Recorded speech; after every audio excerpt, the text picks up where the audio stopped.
এখন আমাকে আমাদের দাঁতে ব্যথা হয়েছে, ওই জল উঠেছিল, তারপর দাঁতে লেগেছে, এখন ব্যথা পেয়ে গেছি। এখন ব্যথা পেয়েছো, তারপর এখন ঠিক হয়ে গেছে না দাঁতে ব্যথা? সায়ানের দাঁতে ভীষণ একটা প্রবলেম হয়েছিল, দেখি কোথায় সায়ানের দাঁতে যে পোকায় খেয়ে ফেলছে।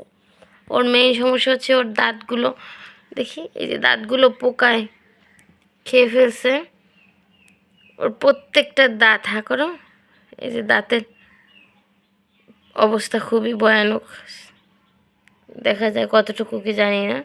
আর দেখি এই যে দাঁতের এই মাড়ির এইখানটা হচ্ছে ফুলে গেছিল, এই যে এইখানে, এই যে এইখানটায় এখন বোঝা যাচ্ছে না, এই যে একটু লাল দেখা যাচ্ছে।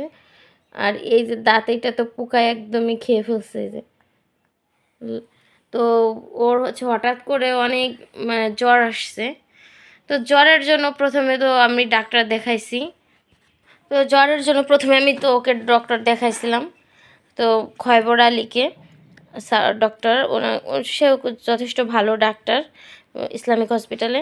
তো ওর জ্বর কোনো কিছুতেই হচ্ছে কমতেছিল না, মানে প্রথমে ওকে ওষুধগুলো দিছে, তো সেই ওষুধগুলো ওকে খাওয়ানোর পরেও জ্বর কমতেছে না। তো আমি এটা নিয়ে খুবই অরিড ছিলাম।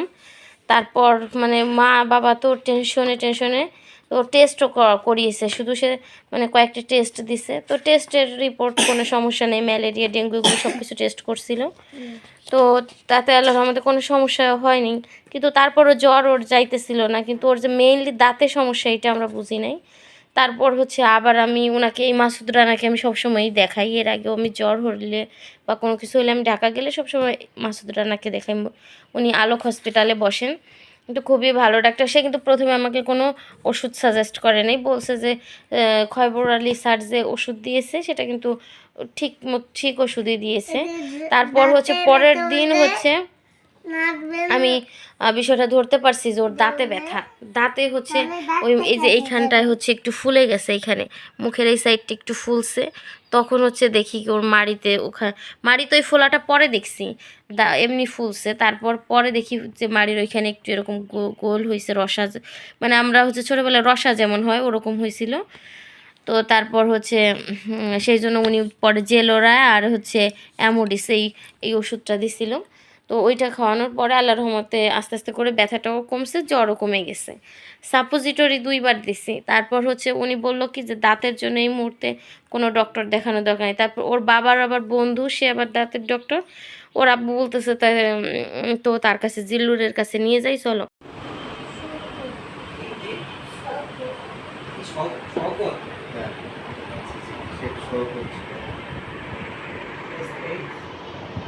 This is PIPH. This is AWKAT. KAT.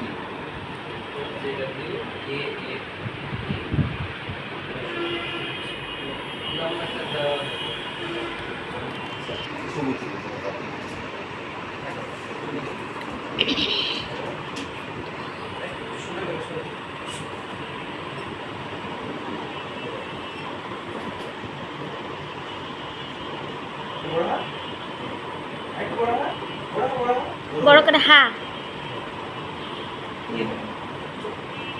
বল। ওটা দাঁতের ছবি তুলো, পোকাটা কত বড় দেখো, পোকাটা কত বড় দেখো, আর বড় এই কাউন্টে আর এরকম বড়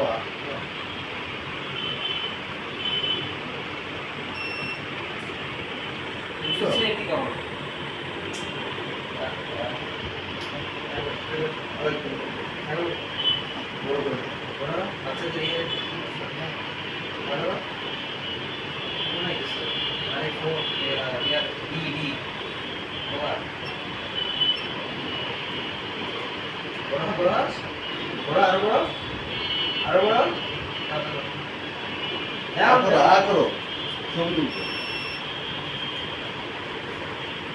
ছবি তুলতে গেছে 50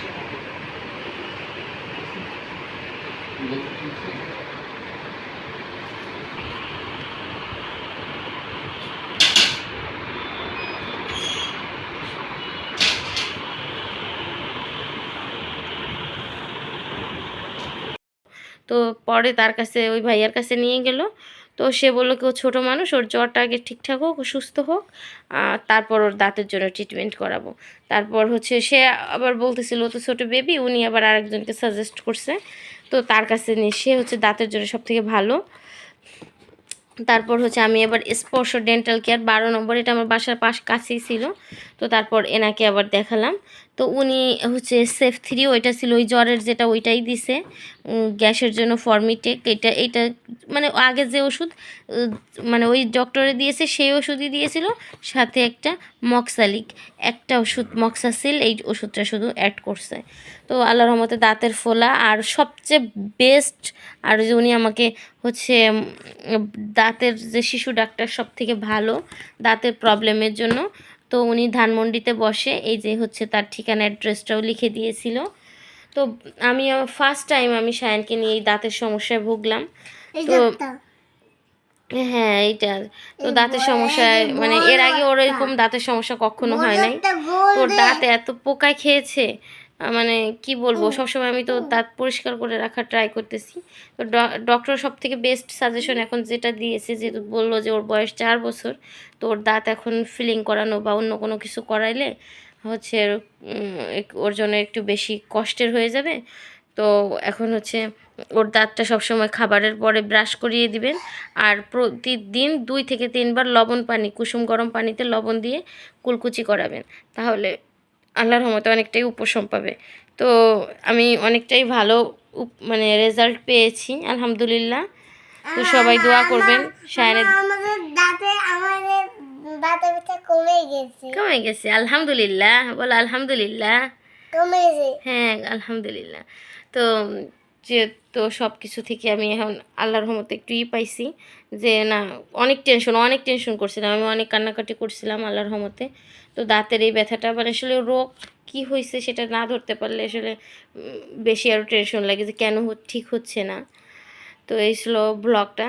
তো আমি এই জন্যই দেখালাম যে আমার মতো হচ্ছে অনেক বাচ্চা মায়েরা যারা নতুন মা, বাচ্চার দাঁতে নতুন নতুন প্রবলেম হয়েছে বা সে বুঝতেছে না, তখন সে কি করবে। তো তখন হচ্ছে জ্বর হইলে তো অবশ্যই ঠোঁটের পাশ দিয়ে চেক করবেন, আর দাঁতে কোনো প্রবলেম হয়েছে কিনা এইটুকু চেক করবেন, তাহলে হচ্ছে নিজে অন্তত বুঝতে পারবেন যে কিসের থেকে এরকম সমস্যাটা হচ্ছে। তো সবাই ভালো থাকবেন, টাটা অ্যান্ড টেক কেয়ার, আল্লাহ হাফেজ। এই তো